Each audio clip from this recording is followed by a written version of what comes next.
বিসমিল্লাহির রহমানির রহিম। পরম করুণাময় ও অসীম দয়ালু আল্লাহর নামে শুরু।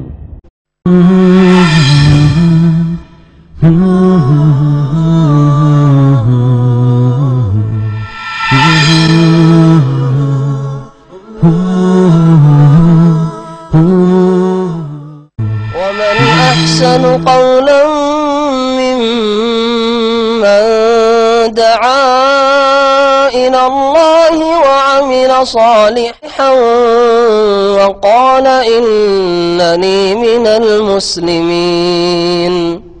السلام عليكم ورحمة الله وبركاته.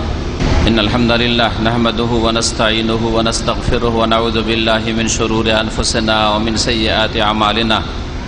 من يهده الله فلا مضل له ومن يضلل فلا هادي له وأشهد أن لا إله إلا الله وحده لا شريك له وأشهد أن محمدا عبده ورسوله صلى الله تعالى عليه وعلى آله وصحبه وسلم تسليما كثيرا. أما بعد. আল্লাহ পাক রব্বুল আলামিনের যাবতীয় প্রশংসা আর তারপরে রাসূলুল্লাহ সাল্লাল্লাহু আলাইহি সাল্লামের উপর সালাত ও সালাম পেশ করে আমরা আমাদের ধারাবাহিক আলোচনা রাসূলুল্লাহ সাল্লাল্লাহু আলাইহি সাল্লামের জীবনী সম্পর্কে যে চলছে অল্প সময়ের জন্য, আর তারপরে আপনারা বিষয়ভিত্তিক আলোচনাও শুনবেন যাতে করে একটু স্বাদ ভিন্ন ভিন্ন হয়। নবী করিম সাল্লাল্লাহু আলাইহি সাল্লামের জীবনীতে গতকালকে আলোচনা করেছিলাম তার জন্ম সম্পর্কে এবং তার আকিকা সম্পর্কে, তার খাতনা সম্পর্কে। নবী করিম সাল্লাল্লাহু আলাইহি সাল্লামের জন্মের পরে তার মা ছাড়া যেই মহিলা সবচেয়ে বেশি খেদমত করেছেন এবং নিজের কোলে রেখেছেন, কোলে নিয়েছেন, তিনি হচ্ছেন উম্মে আইমান রাদিয়াল্লাহু তাআলা আনহা। উম্মে আইমান ইনি ছিলেন একজন হাবশি কালো হাবাসা দেশের দাসী যার নাম ছিল বারকা। ইনি ছিলেন দাসী রাসূলুল্লাহ সাল্লাল্লাহু আলাইহি ওয়াসাল্লামের পিতা আব্দুল্লাহ। আব্দুল্লাহ এই দাসীকে স্বাধীন করে দেয়, আজাদ করে দেয়। তারপরে আল্লাহ পাক রব্বুল আলামিন এই মহিলাকে দীর্ঘ হায়াত দান করেন। নবী করিম সাল্লাল্লাহু আলাইহি ওয়াসাল্লামের জন্মের সময় সেই মহিলা দাসী ছিল, কোলে করেছে। আর তারপরে রাসূলুল্লাহ সাল্লাল্লাহু আলাইহি ওয়াসাল্লাম 40 বছর বয়সে নবী হলেন। নবী হওয়ার পরে যখন ইসলামের দাওয়াত দেওয়া শুরু করলেন সেই সময়ও তিনি বেঁচে ছিলেন। এমনকি তারপরে আরও 13 বছর মক্কার জীবনে তিনি হায়াতে ছিলেন। মদিনাও হিজরত করেছেন, রাসূলুল্লাহ সাল্লাল্লাহু আলাইহি ওয়াসাল্লামের প্রতি ইসলাম গ্রহণ করে ঈমানও নিয়ে এসেছেন। এই মহিলা দীর্ঘ আয়ু পেয়েছেন, ইসলাম গ্রহণ করেছেন, হিজরত করেছেন মদিনায়, এবং নবী করিম সাল্লাল্লাহু আলাইহি ওয়াসাল্লামের পরে তার ইন্তেকাল হয়েছে। নবী সাল্লাল্লাহু আলাইহি ওয়াসাল্লাম ইন্তেকালের 5 মাস অথবা 6 মাস পরে ইন্তেকাল হয় উম্মে আইমান রাদিয়াল্লাহু তাআলা আনহার, যিনি নবী করিম সাল্লাল্লাহু আলাইহি ওয়াসাল্লামকে সবচেয়ে বেশি কোলে করে বয়েছেন। নবী করিম সাল্লাল্লাহু আলাইহি ওয়াসাল্লামকে যারা দুধ পান করিয়েছেন, প্রথম নম্বরে তার মা আমেনা, মায়ের দুধ প্রথম পান করেছেন। আর তারপরে যেই মহিলা দুধ পান করিয়েছে তার নাম হচ্ছে সুয়াইবা। এ সুয়াইবা নবী করিম সাল্লাল্লাহু আলাইহি ওয়াসাল্লামের চাচা আবু লাহাবের স্বাধীনকৃত দাসী ছিল, আজাদ লন্ডি ছিল। এই মহিলা দুধ পান করিয়েছে। এই মহিলার পেটের একটা বাচ্চা ছিল যার নাম ছিল মাসরু। এই বাচ্চা হওয়ার পরে স্তন্যদানের সময়টাতেই নবী করিম সাল্লাল্লাহু আলাইহি ওয়াসাল্লামকে দুধ পান করিয়েছে এই মহিলা সুয়াইবা। এই সুয়াইবা নামক মহিলা আরো কয়েকজনকে দুধ পান করিয়েছে। একজন রাসূলুল্লাহ সাল্লাল্লাহু আলাইহি ওয়াসাল্লামের আপন চাচা হামজা বিন আব্দুল মুত্তালিব, আব্দুল মুত্তালিবের ছেলে হামজা রাসূলুল্লাহ সাল্লাল্লাহু আলাইহি ওয়াসাল্লামের চাচা। তো চাচাকেও, তার মানে হামজা আর নবী সাল্লাল্লাহু আলাইহি ওয়াসাল্লাম এরা চাচা ভাতিজা হইলেও সমবয়স্ক ছিল, কাছাকাছি বয়সের ছিল। এই হামজা রাদিয়াল্লাহু আনহুকেও দুধ পান করিয়েছেন এই সুয়াইবা মহিলা, নবী সাল্লাল্লাহু আলাইহি ওয়াসাল্লামকে দুধ পান করিয়েছেন। আর আরেকজন প্রখ্যাত সাহাবী আবু সালমা ইবনে আব্দুল আসাদ, আবু সালমাকেও দুধ পান করিয়েছেন। এই দিক থেকে নবী সাল্লাল্লাহু আলাইহি সাল্লামের দুধ ভাই তার চাচা হামজা, এই জন্য হামজাকে দুধ ভাই বলা হয়। আবু সালামাও দুধ ভাই নবী করিম সাল্লাল্লাহু আলাইহি সাল্লামের। সিরাতের কিতাবে এই কথাও লেখা হয়েছে যে নবী করিম সাল্লাল্লাহু আলাইহি সাল্লামের জন্মের সময় এই সুসংবাদ সুয়াইবা নামক মহিলা আবু লাহাবের দাসী দিয়েছিল আবু লাহাবকে, নিজের মনিবকে, মালিককে। ছুটে এসেছিল, যার খবর রাখেন আপনার ভাতিজার জন্ম হয়েছে। এই মহিলা তখন দাসী ছিল, দাসত্বের জীবন যাপন করছিল। যখন এই সুসংবাদ পেল আবু লাহাব এই দাসীর মাধ্যমে, তখন খুশি হয়ে ওই মহিলাকে আজাদ করে দিয়েছিল, স্বাধীন করে দিয়েছিল। নবী করিম সাল্লাল্লাহু আলাইহি সাল্লামের জন্মের ওপর খুশি হয়ে এই আবু লাহাব নিজের দাসীকে, সেই দাসীর অনেক মূল্য, একটা দাস আর দাসীর অনেক মূল্য, তখন কেনা বেচা হইতো, যারা কৃতদাস বা কৃতদাসী তাকে আজাদ করে দিয়েছিল। কিন্তু আল্লাহ পাক রব্বুল আলামিনের হিকমত দেখুন যে এত বেশি কাছের লোক, আপন চাচা নবী করিম সাল্লাল্লাহু আলাইহি সাল্লামের এই আবু লাহাব, আর তারপরে জন্মের সময় এত বড় খুশি প্রকাশ করলো।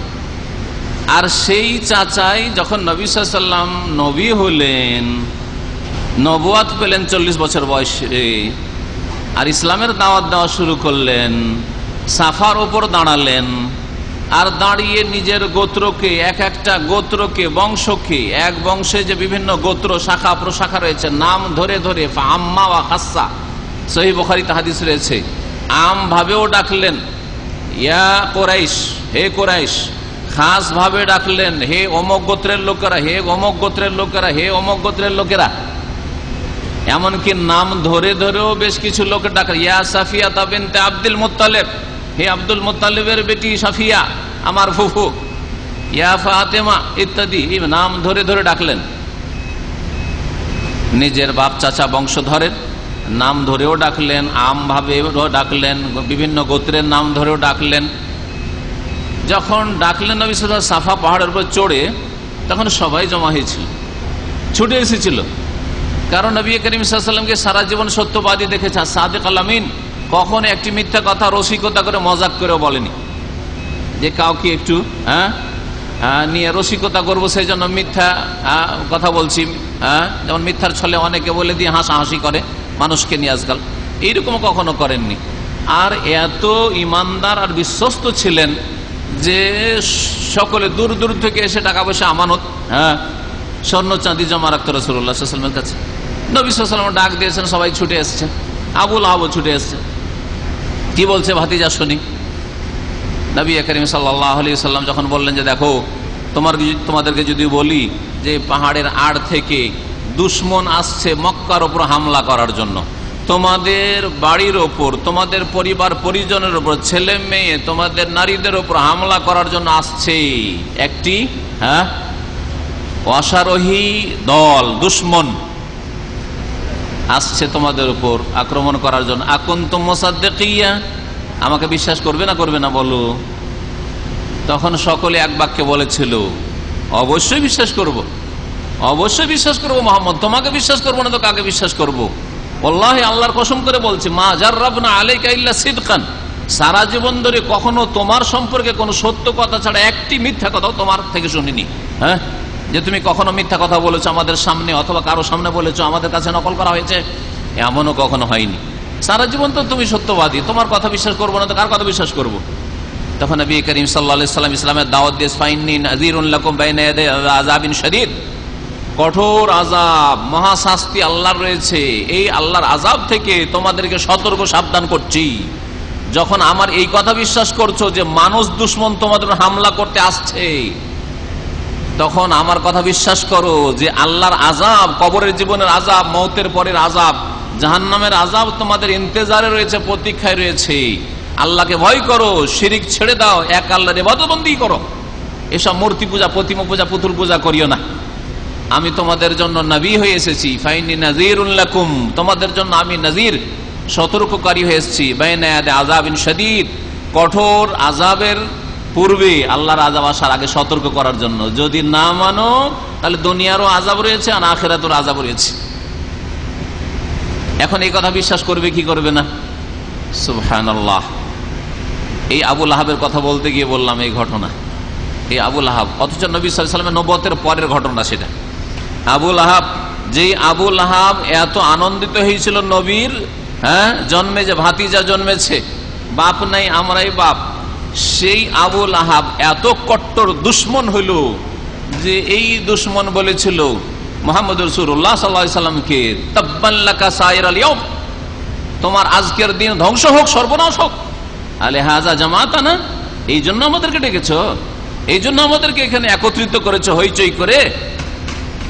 ফানাজালাত তাব্বাত ইয়াদা আবি লাহাব ওয়া তাব মা আগনা আনহু মালুহু মা কাসাব সায়াসলা নারান যাতা লাহাব আমরাতুহু হাম্মালাতাল হাতাব ফি জিদিহা হাবলুম মিন মাসাদ।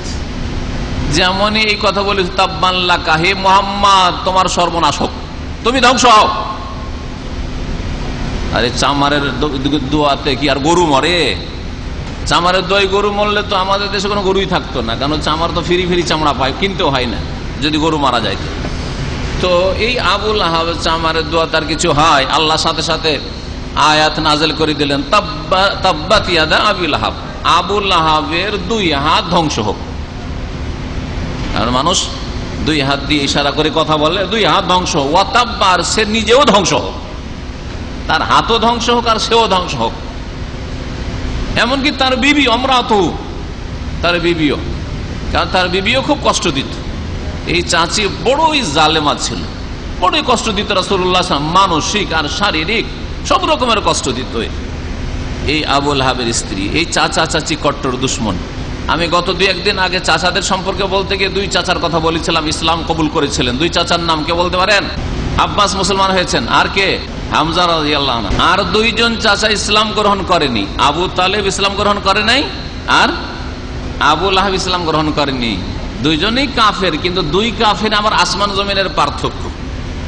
দুনিয়ার আচার আচরণের ক্ষেত্রে, আখিরাতে দুইজনে জাহান্নামী, একজনের জাহান্নামের শাস্তি বেশি, একজনের জাহান্নামের শাস্তি হালকা, কিন্তু দুইজনে জাহান্নামী, চিরকালের জাহান্নামী। নবীর চাচা হইলেও কাফের মুশরিককে আল্লাহ কোনদিন পাক করবেন না, এই কথাও বলেছিলাম এর আগে। কুফরি আর শিরক, ঈমান হারা হয়ে মৃত্যুবরণ করা এত বড় নাপাকি যে এই নাপাকি কোনো কিছু দিয়েই দূর করা যায় না। এই জন্য চিরকাল জাহান্নামে জ্বলতে থাকবে, দীর্ঘকাল জ্বলে কখনো পাক হবে না কাফের মুশরিক নাস্তিক। মনে রাখবেন, মনে রাখবেন, মুশরিক যেই ব্যক্তি, সে প্রতিমা পুতুল পূজা করা মুশরিক হোক, আর কবর মাজার পূজা করা মুশরিক হোক, আর জিন্দা মানুষকে পূজা করা সেজদা করা মুশরিক হোক, আর মৃত ব্যক্তিকে পূজা করা মুশরিক হোক, যারা আল্লাহর সাথে শরীক করেছে, বড় শিরক করেছে, তাদেরকে আল্লাহ কখনো পাক পবিত্র করবেন না, চিরকাল জাহান্নামে জ্বলতে থাকে। পাক হয়ে গেলে জান্নাতে উঠে চলে আসতো। বাকি যদি বড় বড় কাবিরা গুনাহ করে আর আসল ইসলাম থাকে, আবার বলছে এই কথাটি, কারণ এই আসল ইসলামটা, সর্বনিম্ন ইসলামটা আপনাকে টিকাতে হবে কোনদিন জান্নাত পাওয়ার জন্য। যদি আপনার খুব সাহস থাকে যে কিছুদিন আমি জাহান্নামে জ্বলবো, তো ভালো কথা, জ্বলেন, কিন্তু তারপরে যাতে করে একটা আশা থাকে যে কোনদিন ফিরবেন। কিন্তু এইরকম কি বেকুফ দুনিয়ার ক্ষেত্রে কেউ আছে যে অসুবিধা নাই, 1-2 মিনিট আমার আঙুলটা জ্বলুক আর তারপরে টেনে নেব, এমন কেউ আছে কি? কেউ নাই। কিন্তু আমাদের মুসলিম সমাজের মূর্খ লোকেরা বলে থাকে যে যখন মুসলিম আছি একদিন না একদিন তো জান্নাত পাবো, হ্যাঁ, জ্বলে পুড়ে যাই হোক, আযাব শাস্তি যাই হোক, একদিন তো জান্নাত পাবো। এত মূর্খামি ধর্মের ক্ষেত্রে, এত মূর্খামি আখেরাতের ক্ষেত্রে, আর দুনিয়ার ক্ষেত্রে বড় চালাক বান্দা, দুনিয়ার ক্ষেত্রে খুব চালাক। তো বলছিলাম যে এই দুই চাচা কাফের হইলেও দুইজনে অনেক পার্থক্য রয়েছে। আবুল আহাব কট্টর দুশমন রাসূলুল্লাহ চাচা, আর আবু তালেব কাফের হয়ে মারা গেল, ইসলাম কবুল করলো না, শেষ পর্যন্ত চেষ্টা করতে থাকলেন রাসূলুল্লাহ সাল্লাল্লাহু আলাইহি ওয়াসাল্লাম। কিন্তু বলছে, বাবা রে, তোর কথা রাখতে পারছি না, তোর কথা যদি রাখছি, তুই হচ্ছিস ভাতিজা, আর আমার বাপ ছিল আব্দুল মুত্তালিব, আমার বাপের ধর্ম ছেড়ে দিয়ে তোর ধর্ম মানবো, এইটা মানা যাচ্ছে না। লোকেরা কি বলবে যে মরার সময় ভয় পেয়ে গেল আর বাপ দাদা পূর্বপুরুষদের ধর্ম ছেড়ে দিল। এই যে সমাজের চাপ, আর তারপরে বাপ দাদার দোহাই আর মেজরিটির দোহাই, এগুলি হচ্ছে গুমরাহি, এগুলি হচ্ছে গুমরাহি। আজকাল সত্য মানতে বাধা আমাদের সমাজে এগুলি। দেশে গেলে আরে গোটা গ্রামের লোক মিলাদ করছে, আমি একাই করব না, গোটা গ্রামের লোক মাজারে চাঁদা দিচ্ছে, আমি দেবো না। গোটা গ্রামের লোক এইরকম নামাজ পড়ছে, আমি আবার অন্যরকম। গোটা গ্রামের লোক কোরআন খানি করছে, মায়ের নামে বাপের নামে খরচ করছে, বক্সাচ্ছে, আর গরিব মিসকিনকে খাওয়াচ্ছে, ভোজ করছে হিন্দুদের মতো, আমি করব না। এগুলো হচ্ছে আমাদের দেশের সমাজের দলিল জাহান্নামে যাওয়ার। সত্য গ্রহণে বাধা, কোরআন হাদিস গ্রহণে বাধা, রসুলের তরিকায় আসায় বাধা। এই বাধাই দিয়েছিল আবু তালেবকে, যে বাবারে তোর কথা রাখতে পারছি না, লোকে কি বলবে, সমাজের লোক কি বলবে, বাপ দাদাকে অমান্য করা হবে, নিজের বাপকে ছেড়ে অন্যকে স্বীকার করা হবে। আমাদের মূর্খ সমাজে এরকম বলে যে তোর বাপকে অস্বীকার করবি, তার মানে যদি ভুল ধর্ম ছেড়ে সহি ধর্ম মানে তো নাকি বাপকে অস্বীকার করা হলো। এত মূর্খ আমাদের দেশের লোকেরা যে এইরকম কথাও বলে থাকে, শুধু কোরআন হাদিস মানতে বাধা সৃষ্টি করার জন্য এইরকম কথা বলে থাকে, বিভ্রান্তি ছড়ানোর জন্য, গোমরাহ করার জন্য। আর এই ব্যক্তি এত দরদি ছিল, আবু তালেব এত দরদি ছিল যে সুবহানাল্লাহ, আবু তালেব যতদিন বেঁচে ছিল ততদিন পর্যন্ত রাসূলুল্লাহ সাল্লাল্লাহু আলাইহি ওয়াসাল্লামের গায়ে কেউ হাত দেওয়ার সাহস করেনি। যতগুলি শারীরিক জুলম অত্যাচার হয়েছে নবীর ওপর সাল্লাল্লাহু আলাইহি ওয়াসাল্লাম, এই আবু তালেবের ইন্তেকালের পরে হয়েছে। আবু তালেব যতদিন ধরে বেঁচে ছিল নবী সাল্লাল্লাহু আলাইহি ওয়াসাল্লামের কাছে কেউ আসতে পারেনি। হ্যাঁ, মানসিক কষ্ট দিয়েছে দূর থেকে ইত্যাদি, কিন্তু কাছে এসে এইরকম শারীরিক কোন রকম জুলম অত্যাচার করবে এই সাহস হয়নি। তো আল্লাহ রাব্বুল আলামিন তার আযাবকেও হালকা রেখেছেন। আবু তালেবের আযাব হালকা রয়েছে।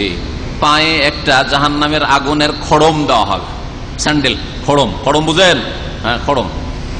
আর ইয়াগলি মিনহু দিমাগু, আর এই পায়ের তলায় যে একটা স্যান্ডেল বা খড়ম থাকবে জাহান্নামের আগুনের, আর গোটা শরীরে কিন্তু আগুন নেই, এদিকে জ্বলে না, কিন্তু একবারে জাহান্নামের চরে, যেমন নদীর চর হয় আর একটু একটু পানি থাকে ওই রকম জায়গায়। হ্যাঁ, জাহান্নামের নবী সাল্লাল্লাহু আলাইহি ওয়াসাল্লাম একটা হাদিসে বলছেন যে আমার চাচা থাকবে ফি দাহদাহিম মিনান নার, জাহান্নামের চরে। সহিহ মুসলিম হাদিস রয়েছে, জাহান্নামের চরে থাকবে, মানে একবারে কিনারায়, যেমন নদীর চরে, যেমন নদীতে কিনারাতে নামতে যাচ্ছেন তখন একটু পায়ের তলায় পানি লাগছে, ওই রকম জায়গায় থাকবে।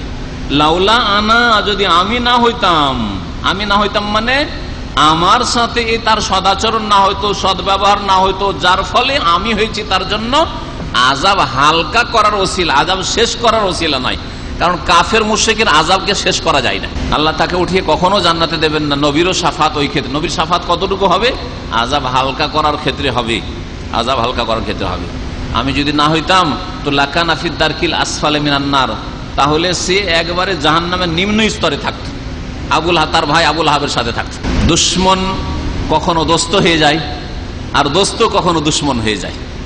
নবী সাল্লাল্লাহু আলাইহি ওয়াসাল্লামের সিরাতের সাথে সাথে বাস্তব জীবনে আমরা কিছু কথা শিখি। আমরা মানুষের সাথে যখন অনেকে দুশ্মনী করি তো একবার উঠে পড়ে লেগে দুশ্মনী করি, এটাও ভালো জিনিস নয়, এটা খুব ভালো জিনিস নয়। আর আমরা কখনো কখনো দোস্তি করি তো একবারে উঠে পড়ে লাগি দোস্তি করার জন্য, একবারে কাপড় খুলে, আমাদের দেশের ভাষায় বলে যে কাপড় খুলে একবারে বন্ধুত্ব দোস্তি শুরু করেছে।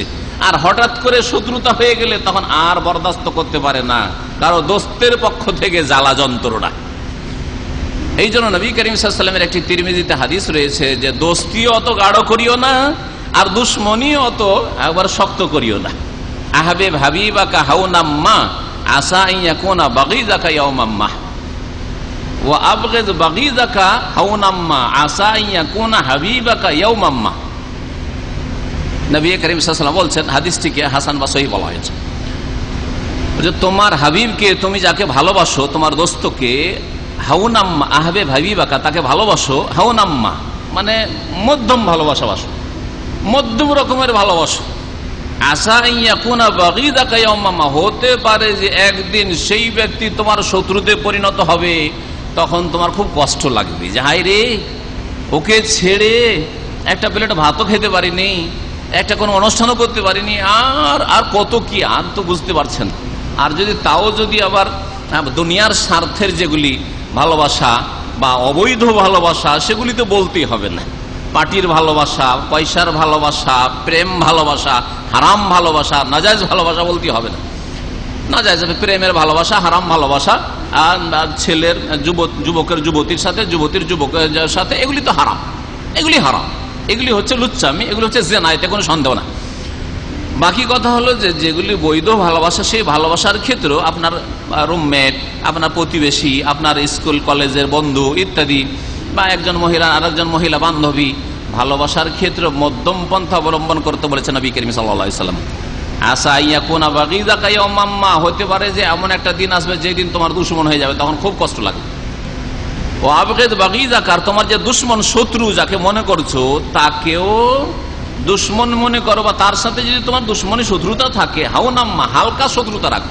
ঠিক আছে, ও শত্রুতা করে, তুমি একটু দূরে দূরেই চলো, হ্যাঁ, কিন্তু এমন নয় যে উঠে পড়ে লেগেছি, ওকে একেবারে রাখবো না, দেখতেই চাই না ওকে, হ্যাঁ, ওকে একেবারে এনি হাও যেইভাবে হোক না কেন ওকে একেবারে ডাউন করো, হ্যাঁ, না এইরকম উঠে পড়ে লাগিয়েন না। আসা আইয়াকুন হাবিবাকা ইয়াওমাম্মা, হতে পারে যে তোমার ওই দুশ্মনটাই একদিন তোমার প্রিয় পাত্র হয়ে যেতে পারে, তখন বড় লজ্জিত হবে, অনুতপ্ত হবে যে হায় রে, এর সাথে এত দুশ্মনী করেছিলাম, এত তার ক্ষয়ক্ষতি করেছিলাম, হ্যাঁ, এর জমির ফসল ঝুড়েছি, এর বাগানের আম নষ্ট পেড়েছি, এই ফল পেড়েছি, আর কত কি নষ্ট করেছি, এর ছেলে মেয়েকে কষ্ট দিয়েছি, বা ইত্যাদি ইত্যাদি, বড়ই লজ্জিত হইতে হবে।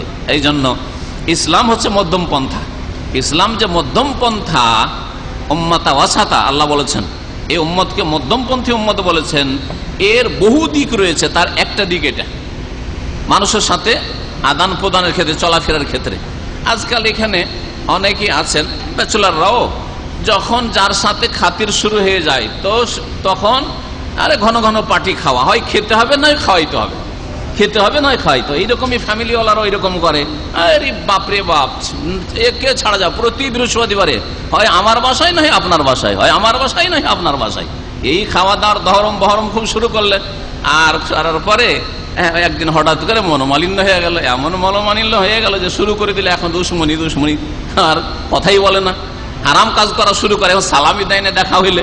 আরে বাবা, কমপক্ষে সালামটা তো দেন, সালাম সালাম দিয়ে দেন, কমপক্ষে আপনাকে কষ্ট দিলেও, দেখা সাক্ষাৎ হচ্ছে, সামনে পড়ে গেল, সালাম দেন, ওয়ালাইকুম আসসালাম, যদি জিজ্ঞাসা করে আপনিও জিজ্ঞাসা করেন, অথবা আপনিই জিজ্ঞাসা করেন আগে, ইত্যাদি। কিন্তু হঠাৎ করে শত্রুতা আবার বন্ধুতা এত বাড়িয়ে দেওয়া, এগুলি ভালো জিনিস না। এই ক্ষেত্রেও মধ্যম পন্থা অবলম্বন করতে হবে। এইরকমই যে কোনো দলের ক্ষেত্রেও আমাদের শত্রুতাও এত বেশি না থাকে যে উঠে পড়ে লেগেছি, আর আবার এত বন্ধুত্ব না থাকে যে উঠে পড়ে খেদমতে লেগেছি, এমন খেদমতে লেগেছি, আর তারপরে যখন হোঁচট খেলো তা আবার শত্রুতা শুরু করে দিল, এমনটাও না হয়। সুতরাং সবসময় একজন জ্ঞানী মানুষ মধ্যম পন্থা অবলম্বন করবে আর চোখ খুলে চলাফেরা করবে। নবী করিম সাল্লাল্লাহু আলাইহি সাল্লামের সিরাত থেকে এটাই জানা যায়। নবী করিম সাল্লাল্লাহু আলাইহি সাল্লামের স্তন্য দান করার কথা বলছিলাম, যে নবী সাল্লাল্লাহু আলাইহি সাল্লামকে স্তন্য দান করেছে, দুধ পান করিয়েছে কারা? নবী সাল্লাল্লাহু আলাইহি সাল্লামের মা আর সুয়াইবা আবু লাহাবের দাসী। আর তারপরে মক্কার লোকেরা, যেহেতু মক্কাকে তখন শহর মনে করা হইতো, এখনকার মতো না হলে তখনকার জন্য শহর ছিল, মক্কার লোকেরা মনে করতো যে শহরে ছেলে মেয়েদের, শিশুদের শরীর স্বাস্থ্য ভালো থাকে না, স্বাভাবিক এটা কথা। আজকাল শহরগুলিতে তো আবহাওয়া আরো দূষিত, বসবাসের মতো পরিবেশই নাই, এমন অবস্থা, রোগ বালা মুসিবত খুব বেশি শহরে, ভাইরাস ইত্যাদি। তো মক্কার লোকেরা মনে করতো যে আমাদের শিশুদেরকে একেবারে পল্লী গ্রামে, বেদুইন এলাকায় রেখে আসতে হবে বাল্য জীবনে, যাতে করে ওখানে লালিত পালিত হয় আর ছোটবেলার যেসব অসুখ বিসুখ রয়েছে সেগুলি থেকে নিরাপদ থাকে। এই জন্য তারা দুধ পান করানোর জন্য বাইরে দিয়ে দিত, পারিশ্রমিক দিত, দুধ পান করাবে ওকে, আর দুধ পান করার জন্য বাইরে দিয়ে দিত, এই ছিল নিয়ম। আর আশেপাশে যারা পল্লী গ্রামের ছিল, বেদুইন এলাকার যারা ছিল, তারাও অভাবী মানুষ, গরিব মানুষ, মনে করতো যে মক্কার লোকদের বা যারা একটু শহরে থাকে তাদের ছেলে মেয়েদেরকে যদি দুধ পান করে তো আমাদের কিছু রুজি রোজগারের ব্যবস্থা হবে। তো ওরাও ছুটে আসতো, মহিলারা আসতো, তাদের স্বামীরা আসতো, আসার পরে ছেলেদেরকে নিয়ে যেত। এই তরিকাতে তায়েফের কাছাকাছি একটি গোত্র বসবাস করত। মক্কার দিক থেকে তায়েফের দিকে আসতে, মক্কা থেকে যখন তায়েফের দিকে আসবেন তখন এই গোত্রগুলি বসবাস করত। হাওয়াজেন একটি গোত্র ছিল, এই হাওয়াজেন বংশের যে বানু সাদ গোত্র, এই বানু সাদ গোত্র থেকেই সাদিয়া বলা হয় হালিমা কে নবী করিম সাল্লাল্লাহু আলাইহি ওয়াসাল্লামের দুধমার নাম কি ছিল বললাম? হালিমা, হালিমাকে কি বলা? হালিমা সাদিয়া বলা হয়। সাদিয়া কেন বলা হয়? যেহেতু বানু সাদ গোত্রের অন্তর্ভুক্ত তিনি ছিলেন। আর এই বানু সাদ গোত্র যে বড় যেই বংশ, সেই বংশটির নাম হচ্ছে হাওয়াজেন বংশ। এই হাওয়াজেন বংশই রাসূলুল্লাহ সাল্লাল্লাহু আলাইহি ওয়াসাল্লামের বিরুদ্ধে হুনাইনের যুদ্ধে লিপ্ত হয়েছিল, এবং এরা তীর চালাতে এত পারদর্শী ছিল যে তীরের বর্ষণ যখন শুরু হয়েছিল হুনাইনের যুদ্ধে, আর সাহাবায়ে কেরাম মক্কা বিজয় হয়ে গেছে 8ম হিজরিতে, তারপরে হুনাইনের যুদ্ধ, তো সাহাবায়ে কেরামরা ভাবতেই পারেননি যে এইরকম ভাবে আমাদের উপর তীর বর্ষণ শুরু হবে। সাহাবায়ে কেরামদের সংখ্যা ছিল 10,000, নতুন নতুন মুসলিমরা হয়েছে, পুরাতনগুলিতে আছেই, হুনাইনের যুদ্ধে গেছেন। আর তারা ভাবলেন যে আজ জীবনে আমরা 10,000 একসাথে কোনোদিন দেখিনি, 10,000 আমাদের মুজাহিদিনদের সংখ্যা, আমাদেরকে হারায় কে? মেজরিটির ওপর মানুষের মধ্যে যদি গর্ব আসে, আনন্দ ফুর্তি হয় যে আমরা মেজরিটি দিয়ে জিতে নেব, তো আল্লাহ পাক রব্বুল আলামিন হারিয়ে দেন। এর একটা বাস্তব প্রমাণ হচ্ছে এই হুনাইনের যুদ্ধ। বলছিলাম হে হাওয়াজেন গোত্র নবী করিম সাল্লাল্লাহু আলাইহি ওয়াসাল্লামের বিরুদ্ধে যুদ্ধে লিপ্ত হয়েছিল হুনাইনের যুদ্ধে। আর বাকি ইনশাআল্লাহ তাআলা হুনাইনের ঘটনা যখন আসবে তখন বলা যাবে। তো নবী করিম সাল্লাল্লাহু আলাইহি ওয়াসাল্লামের দুধ পান করার জন্য হালিমার বাড়িতে যাওয়ার ঘটনা সংক্ষেপে বলছি যে মক্কায় বেশ কিছু মহিলারা আসলো। আসার পরে সব খুঁজে খুঁজে খুঁজে খুঁজে বাচ্চাদেরকে নিয়ে গেল, যাদের বাড়িতে পয়সা আছে, এদের বাচ্চাদের নিলে পয়সা পাওয়া যাবে, পারিশ্রমিক ভালো পাওয়া যাবে, হাদিয়া তোহফা উপঢৌকন পাওয়া যাবে, নিয়ে গেল। নবী করিম সাল্লাল্লাহু আলাইহি ওয়াসাল্লামকে কোনো মহিলা নিতে চায় না, কারণ এসে জিজ্ঞেস করে যে তার বাপ আছে, বলছে বাপ নাই, ইয়েতিম, জন্মের আগে বাপ মারা গেছে, বাপ নাই, ইয়েতিম, একে এই বাচ্চাকে নিয়ে দুধ পান করাবো, কে দিবে খরচ খরচা, কে দিবে পারিশ্রমিক, হাদিয়া তো পাবোই না, পয়সা বেতনটাই বা কে দেবে? সবারই একটা অভক্তি অনীহা, কেউ নিতে চায় না। যখন নিতে চায় না, হালিমা শেষ পর্যন্ত পায়নি। অন্যরা সাথী সঙ্গী যে মহিলারা এসেছিল সবাই একটা করে বাচ্চা পেয়ে গেছে, হালিমা পায়নি। হালিমা ভাবলো যে এতিমের ছেলে হোক, এতিম ছেলে হোক, অসুবিধা নেই, বাপ নেই, অসুবিধা নেই, এতিম ছেলেকে আমি নিয়ে যাব। তিনি নিয়ে এলেন রাসূলুল্লাহ সাল্লাল্লাহু আলাইহি ওয়াসাল্লাম। এই হালিমার বাপের নাম ছিল আব্দুল্লাহ ইবনুল হারিস, আর তার স্বামীর নাম ছিল হারিস বিন আব্দুল উজ্জা। এরা সবাই হাওয়াজেন গোত্রের। নবী করিম সাল্লাল্লাহু আলাইহি ওয়াসাল্লামের দুধ ভাই বোন কয়েকজন ছিলেন। আব্দুল্লাহ, যার সাথে নবী সাল্লাল্লাহু আলাইহি ওয়াসাল্লাম দুধ পান করেছেন আর বাল্য জীবনে খেলাধুলা করতেন। ওনাইসা নামে এক বোন ছিলেন, আর জোদামা নামে এক বোন ছিলেন, যার ডাক নাম ছিল সীমা। সীমা, এই সীমা সম্পর্কে নবী সাল্লাল্লাহু আলাইহি ওয়াসাল্লামের সিরাতে মশহুর ঘটনা রয়েছে। হুনাইনের যুদ্ধে বন্দী হয়ে এই দুধ বোন এসেছিলেন, রাসূলুল্লাহ সাল্লাল্লাহু আলাইহি ওয়াসাল্লাম জানতে পারলেন এবং রাসূলুল্লাহ খুব ইজ্জত করলেন, এই ঘটনা রয়েছে। রাসূলুল্লাহ সাল্লাল্লাহু আলাইহি ওয়াসাল্লামকে বাল্য জীবনে এই সীমা কোলে করেছে। সীমা যখন বন্দী হয়েছিলেন হুনাইনের যুদ্ধে, তখন বলেছেন যে ইয়া রাসূলুল্লাহ, আপনার হয়তো মনে নেই, আপনাকে খুব কোলে করেছি, আমি খুব কোলে পিঠে করে মানুষ করেছি আপনাকে, তা আমি তো চিনতে পারি না কখন আমার 2 বছর বয়স, তখন তুমি কোলে করেছো, করনি, কে কোলে করেছে আমার তো জানা নাই, তো কোনো দলিল তোমার, প্রমাণ, কোন লক্ষণ? সুবহানাল্লাহ। তখন সেই সীমা বলেছিল, দেখো আমার গায়ে তুমি একটা কামড় দিয়েছিলে, ছোট বাচ্চা কামড়াতে ভালো লাগে ছোট বাচ্চাকে, জানেন না? ছোট বাচ্চা যা কিছু পায় কামড় দেয়। আমার একটা ছোট বাচ্চা গাড়িতে প্রথম বসেছি, একবারে ছোট, যখন 1-1.5 বছরের ছিল, গাড়িতে বসেছি, স্টিয়ারিং ধরে যে কামড় দিয়েছে, এখনো স্টিয়ারিং এর উপরে কামড় আছে, এখনো দাঁত বসে আছে। মাঝে মাঝে দেখি যে এই ছেলে আমার কামড় দিয়েছে স্টিয়ারিং এর উপরে। এই সীমা বলল যে দেখেন, আপনাকে আমি কোলে করেছি, আর আজকে বন্দি করে আপনার সাথীরা আমাকে নিয়ে এসেছে, আমি আপনার দুধ বোন, আমি হালিমার মেয়ে, আমি আপনার দুধ বোন। নবী সাল্লাল্লাহু আলাইহি ওয়াসাল্লাম কেঁদে ফেললেন আর বললেন যে তোমার কাছে কিছু দলিল প্রমাণ আছে যাতে বলতে পারি যে আসলে তুমি আমার দুধ বোন? তো বললেন যে দেখো তুমি কামড় দিয়েছো, দেখো এখন আমার দাগ আছে, শরীরে দাগ আছে, তুমি কামড় দিয়েছিলে। নবী করিম সাল্লাল্লাহু আলাইহি ওয়াসাল্লামকে যখন হালিমা নিয়ে আসলেন নিজের এলাকায়, তখন তার বাড়িতে বরকত আর বরকত শুরু হল। সুবহানাল্লাহ। এই কয়েকটি বরকত আমি সংক্ষেপে বলছি। প্রথম কথা, হালিমা গিয়েছিলেন গাধার পিঠে চেপে।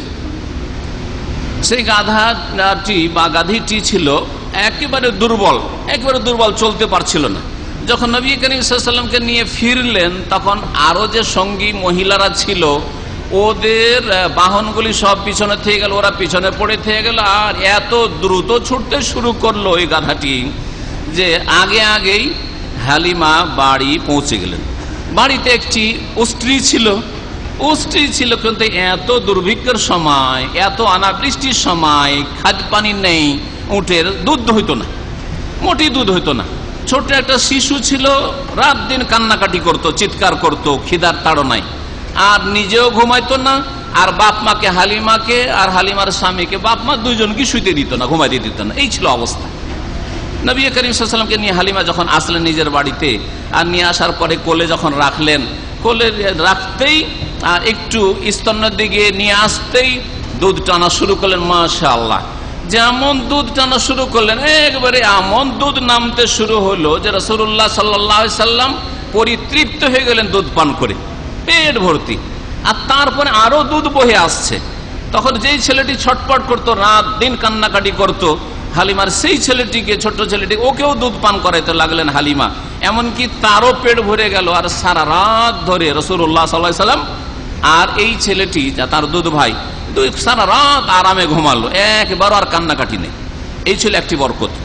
দ্বিতীয় বরকত, উষ্ট্রিতে বরকত। উটনিতে একটু দুধ হইতো না, হালিমাও কিছু খেতে পেতেন না, তার স্বামীও পেতেন না, বড় ছেলে মেয়েগুলো ছিল তারাও কিছু পেতেন, এই অবস্থা ছিল। দেখা গেল যে এমন হয়ে থনগুলি নেমেছে দুধের বাঁট, যে তারপরে দুধ দহন শুরু করেছে, দুধ, অফুরন্ত দুধ। নিজের গোটা পরিবার পরিজন দুধ পান করেও শেষ করতে পারছেন না, তারাও রাত্রে মাশাআল্লাহ পেট ভর্তি করে ঘুমালেন। যখন আরেকটি বরকতের কথা বলেছি, ইঙ্গিত করেছি যে নবী করিম সাল্লাল্লাহু আলাইহি সাল্লামকে নিয়ে যখন ফিরছিলেন বানু সাদ এলাকায় মক্কা থেকে, তখন হালিমা সবচেয়ে পিছনে ছিলেন, আর নবী সাল্লাল্লাহু আলাইহি সাল্লামকে নিজের গাধার পিঠে সাথে নিয়েছিলেন। এত দ্রুত চলতে শুরু হলো, হাত্তা কাতা আতবির রাখবে, সমস্ত আশেপাশে ডানে বামে যেসব আরো সওয়ারিগুলি ছিল আর অন্যান্য মহিলারা ছিল, সব পিছনে পড়ে থেকে গেল। আর কেউ নবী করিম সাল্লাল্লাহু আলাইহি সাল্লামের আর হালিমার সাথ ধরতে পারলো না, বা ওই গাধাটির সাথ ধরতে পারলো না। আর একটি বরকতের কথা বলে আমার আলোচনা শেষ করছি, সেটা হচ্ছে যে এই বানু সাদ গোত্রের লোকেরা বকরি ছাগল খুব চড়াইত। আগের যুগে বেদুইন এলাকাতে এমনিতে বকরি ছাগল পোষা আর ওট পোষা, এটাই ছিল যাযাবর বা বেদুইনদের কাজ। তারা বকরি ছাগল পুষত। এই বকরি ছাগলগুলোর দুধ হইতো না, কিন্তু নবী করিম সাল্লাল্লাহু আলাইহি সাল্লামকে নিয়ে আসার পরে বকরি ছাগলের দুধ শুরু হলো। বকরি ছাগল ঘাস পাত পেত না, মাশাআল্লাহ। যাই হালিমার বাড়ি থেকে বকরিগুলি চড়ার জন্য পাহাড়ের দিকে যায়, আর যাওয়ার পরে পেট ভর্তি করে আসে। অবাক হয়ে যান যে ঘাস পেল কোথায়, বর্ষা নেই, বৃষ্টি নেই, কোনো জায়গায় ঘাস নজরেও আসে না। আবার বকরিগুলি যখন সন্ধ্যার বেলা বাড়ির দিকে ফিরে আসে, তখন এবার পেট ভর্তি করে ফিরে আসে, আর দুধের বাটগুলি এত নেমে থাকে, দুধ দহন করে, অথচ আশেপাশের কারো বাড়িতে একটা ফোঁটাও দুধ হয় না, একটা ফোঁটাও দুধ হয় না। এইভাবে আল্লাহর তরফ থেকে বরকত আসা শুরু হয়ে গেল নবী করিম সাল্লাল্লাহু আলাইহি সাল্লামের কারণে। হালিমার বাড়িতে ফালাম ইয়াজালা ইয়ারিফানি মিনাল্লাহি জিয়াদাতা ওয়াল খাইরা, এইরকম বরকত কন্টিনিউ হতেই থাকলো। হাত্তা ইকতামালাত মুদ্দাতুর রাদা, 2 বছর পার হয়ে চলে গেল। যখন 2 বছর হয়ে গেল, আর নবী করিম সাল্লাল্লাহু আলাইহি সাল্লাম দৌড়াদৌড়ি ছুটাছুটি শুরু করে দিলেন। আর চুক্তি ছিল 2 বছরের, তখন 2 বছর পরে ফিরিয়ে দিতে হবে, মাকে ফিরিয়ে দিতে হবে। মার কাছে ফিরাতে নিয়ে আসলেন, কিন্তু আসার পরে হালিমা নবী করিম সাল্লাল্লাহু আলাইহি সাল্লাম মেয়ের কাছে, নবী সাল্লাল্লাহু আলাইহি সাল্লাম মায়ের কাছে আসলেন নবী সাল্লাল্লাহু আলাইহি সাল্লামকে নিয়ে, আর দরখাস্ত করলেন যে দেখেন 2 বছর তো পুরা হয়ে গেছে, কিন্তু যদি একটু আমার দরখাস্তটা মানেন, যে আমাদের কাছে রাখেন তো আরো ভালো, আপনার ছেলেটা থাক, কি জানি মক্কা শহর, আর শহরে বিভিন্ন রোগ বালা মুসিবত রয়েছে, অসুস্থ হয়ে যাবে, মায়াও লাগছে, আপনারও ক্ষতি হবে, আমারও ক্ষতি হবে, আমাকেও কষ্ট লাগবে, আপনাকেও কষ্ট লাগবে, এক কাজ করেন ছেলেটা যদি আমাদের দিয়ে দেন তো ভালো হয়। ওয়াকানাত হালিমাতু তাতিবিন নবী সাল্লাল্লাহু আলাইহি ওয়াসাল্লাম ইলা উম্মিহি ওয়া উসরাতি কুল্লা সিত্তাতা আশহুর। তখন বললেন যে এক কাজ করো, ঠিক আছে বাচ্চা যখন বড় হয়েছে আর তুমি নিয়ে যেতে চাইছো নিয়ে যাও, কিন্তু মাঝে মাঝে আমাকে একটু দেখিয়ে নিয়ে যেতে হবে। হালিমা করতেন কি, মুহাম্মদ রাসূলুল্লাহ সাল্লাল্লাহু আলাইহি ওয়াসাল্লামকে 6 মাস পর পর নিয়ে আসতেন মায়ের কাছে মক্কায়, আসার পরে দেখিয়ে আবার নিয়ে সুম্মা তারজিউ বিহি ইলা বাদিয়াতি বিবারি সাদ। এইভাবে 4টা বছর কেটে গেল, 4টা বছর কেটে গেল। নবী করিম সাল্লাল্লাহু আলাইহি সাল্লাম এই দুই 4 বছর কাটালেন। এই 4 বছর বয়সে হঠাৎ করে নবী করিম সাল্লাল্লাহু আলাইহি সাল্লাম যে হালিমার বকরি ছাগলগুলি চড়াচ্ছে, হালিমার ছেলেরা তার সাথে ছিলেন। আর ওই সময় হঠাৎ করে জিবরাইল আলাইহিস সালাতু সালাম আসলেন, আর আসার পরে বক্ষ বিদীর্ণ করে দিলেন, বক্ষ বিদীর্ণ করলেন। সাথে যে ভাই ছিল সে ছুটে দৌড় দিয়ে বাড়িতে আসলো, আসার পরে বলল যে মোহাম্মদকে কে জবাই করে দিল, মোহাম্মদকে কে জবাই করে দিল। আনাস রাদিয়াল্লাহু তাআলা আনহু বর্ণনা করছেন যে আন্না রাসূলুল্লাহ আতাহু জিবরাইল আলাইহিস সালাম রাসূলুল্লাহ সাল্লাল্লাহু আলাইহি ওয়াসাল্লামের কাছে আসলেন।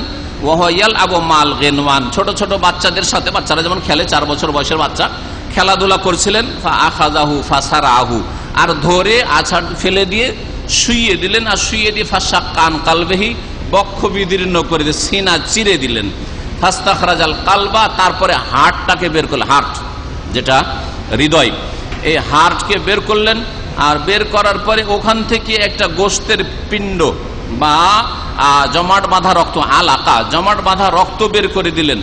আর বের করার পরে বললেন যে হাজা হাজদুশ শাইতানে মিনকা, জিবরাইল আলাইহিস সালাম বলেছিলেন যে হে মুহাম্মদ, এইটা তোমার ভিতরে যে শয়তানের একটা অংশ আছে, শয়তানি কাজগুলো যে করায় এইখান থেকে করায়, সুতরাং এই অংশটুকু আমি তোমার কাছ থেকে টেনে নিলাম। সুম্মা গাসালাহু, তারপরে ধুয়ে পরিষ্কার পরিচ্ছন্ন করে হৃদয়টিকে, কালবকে একটি বর্তনে জমজম পানি দিয়ে ধোয়ার পরে আবার জড়িয়ে দিলেন, বক্ষকে জড়িয়ে দিয়ে সুম্মা আদাহু ফি মাকানি, হার্টকে আপন জায়গায় রেখে দিয়ে তারপরে জড়িয়ে দিলেন। যেমন আজকালকার আধুনিক যুগে মেডিকেল সায়েন্সে অপারেশন হচ্ছে, আজকে অপারেশন মানুষরা জানলো। আর আল্লাহ পাক রব্বুল আলামিন জিবরাইল আলাইহিস সালামকে দিয়ে মুহাম্মদুর রাসূলুল্লাহ সাল্লাল্লাহু আলাইহি সাল্লামের মাত্র 4 বছর বয়সে একবার শাক্কে সাদর, অর্থাৎ বক্ষ বিদীর্ণ করে যে অপারেশন আল্লাহর তরফ থেকে এটা করিয়েছেন। আনাস রাদিয়াল্লাহু তাআলা আনহু বলতেন যে কাদ কুনতু আরা আসারা যালিকাল মিখিয়াতে ফি সাদরিহি, রাসূলুল্লাহ সাল্লাল্লাহু আলাইহি সাল্লাম চলাফেরা করতেন বড় হওয়ার পরে, কিন্তু তার বুকের ওপর যে সেলাইয়ের দাগ রয়েছে, দাগ নিশানা দেখতে পেতাম যে কাটা হয়েছে আর সেলাই দেওয়া হয়েছে, এটা আমরা দেখতে পেতাম। এই ঘটনাতে ভয় পেয়ে গেলেন হালিমা, আর তারপরে 4 বছর বয়সে মায়ের কাছে ফিরিয়ে দিয়ে চলে গেলেন। এখানে আজকে আমার সিরাতের আলোচনা শেষ করছি।